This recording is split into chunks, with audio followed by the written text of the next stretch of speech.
أعوذ بالله من الشيطان الرجيم. بسم الله الرحمن الرحيم.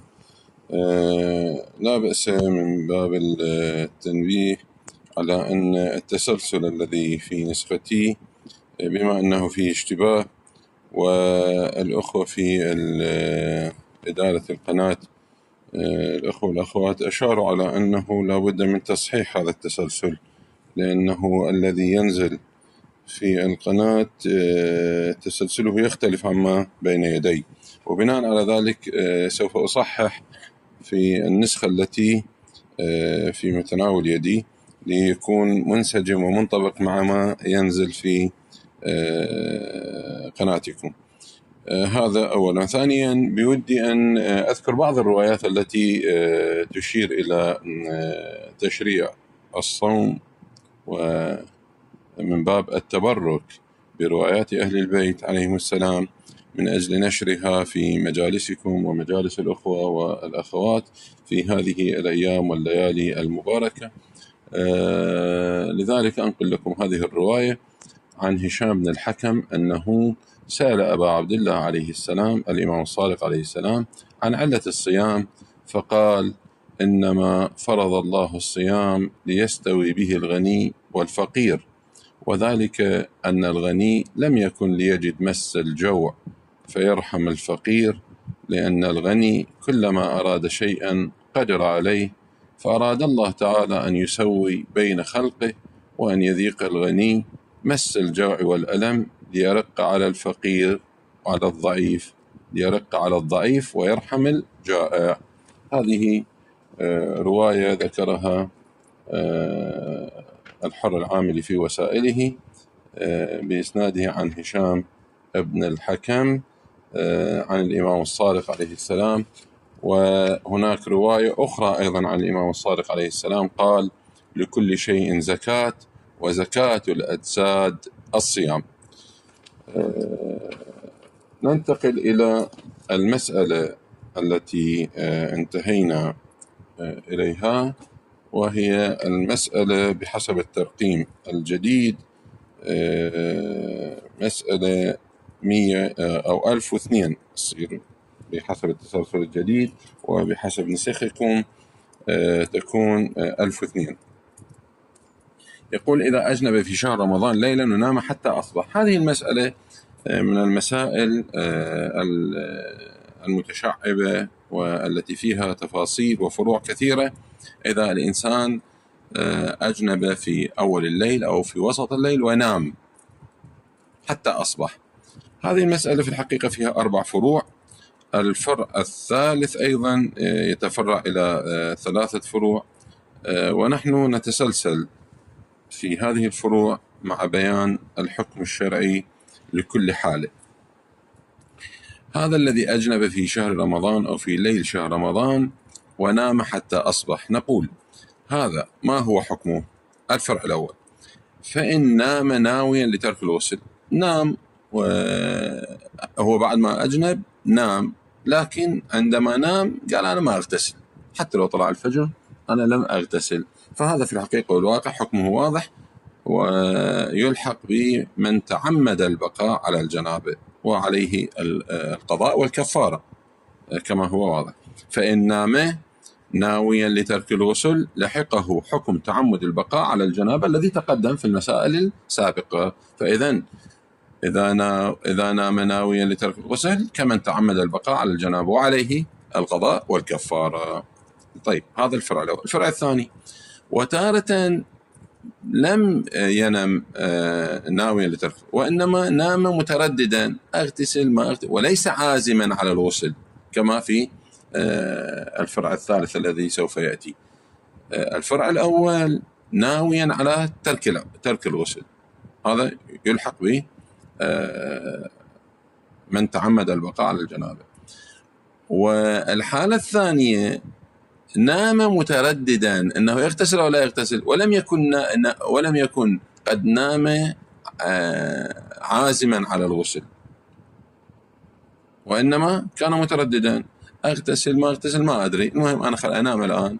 هذا أيضا شنو يلحق بمن تعمد البقاء على الجنابة، وإن كان على نحو الاحتياط. فذلك يقول: وكذا يعني نفس الحكم إذا نام مترددا فيه، مترددا في الغسل، أغتسل ما أغتسل ما أدري، هذا يلحق بمن تعمد على البقاء على الأحوط لزوما، يعني أيضا تلحقه حكم القضاء والكفار. الفرع الثالث، هذا الفرع الثالث أيضا فيه تفاصيل، فيه صور ثلاث. وإن نام ناويا للغسل، الفرع الأول ناويا لترك الغسل، الفرع الثاني كان مترددا يغتسل أو لا، الفرع الثالث عكس الأول يعني ناويا للغسل. لكن فإن كان أو فإن نام وإن نام ناويا للغسل، فإن كان في النومة الأولى يعني هو أجنب ونام، ونام هذه النومة الأولى قال أنا إن شاء الله أقعد قبل الفجر وأغتسل، وكان مطمئنا وواثقا من نفسه ومعتادا أنه قبل الفجر فرد نص ساعة ساعة وينهض من نومه، أو كان معتمدا على منبه ساعة أو تليفون أو غير ذلك، كان معتمدا عليه. فإن كان في النومة الأولى صح صومه إذا كان واثقا بالانتباه لاعتياد، يعني هو من عادته أن يجلس قبل الفجر أو غيره، أو بالاعتماد على منبه آخر. هذه الصورة الأولى من الفرع الثالث. إذن هذا نام ناويا للغسل، وهذه النومة الأولى عندما نهض قال بعد وقت، يعني عندي وقت أنا أقدر أنهض قبل الفجر وأغتسل. هذا إذا كان بهذا الشكل وكان واثقا من نهوضه كما لو كان معتادا أو معتمدا على آلة التنبيه. أما إذا لم يكن معتادا ولا معتمدا على منبه فهنا عليه القضاء فقط، وإلا فالأحوط لزوما وجوب القضاء. زين، هذه الصورة الأولى من الفرع الثالث. الصورة الثانية، وإن كان في النومة الثانية. شلون يعني في النومة الثانية؟ هو يفسر، قال بأن نام بعد العلم بالجنابة ثم أفاق، هذه النومة الأولى، ونام ثانيا حتى أصبح، يعني هو أجنب ونام، أفاق قال أنا إن شاء الله أقعد، أفاق، لما أفاق شاف بعد وقت، بعد دفت ساعتين قال خل أنام. هنا نام حتى أصبح، صار الصبح. هنا وجب عليه القضاء دون الكفارة، وجب عليه القضاء دون الكفارة.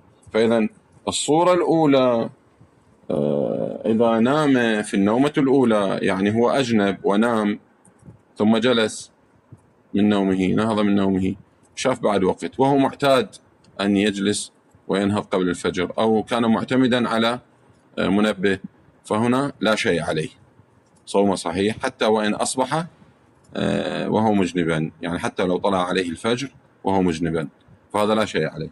نعم، إذا لم يكن معتادا أو غير مطمئنا من نفسه أنه يجلس قبل الفجر وينهض قبل الفجر، أو لم يكن معتمدا على شيء، ذاك عليه القضاء. أما إذا كان معتمدا ومطمئنا على نفسه أنه يجلس قبل الفجر لكن ما جلس، طلع عليه الفجر وهو مجنب، هذا ما عليه شيء.